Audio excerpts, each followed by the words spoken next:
स्वर्गीय पिता पवित्र आत्माले सुख पहाड भिजाउनु झरीले पहाड तराई हिमाल चुचुरी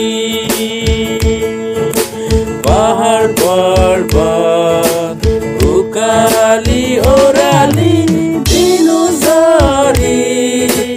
भन्ज्याङ र चौराली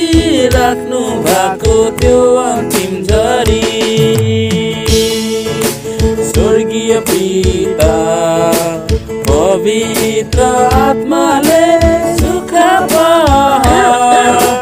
भिजाउनु झरीले पहाड तराई हिमाल चुचुरी पहाड पर्वत उकाली ओराली दिनु झरी भन्ज्याङ र देउराली राख्नु भएको त्यो अन्तिम झरी आहो झरिया आहो हालेलुया आहो झरिया आहो हालेलुया राख्नु भएको त्यो अन्तिम झरी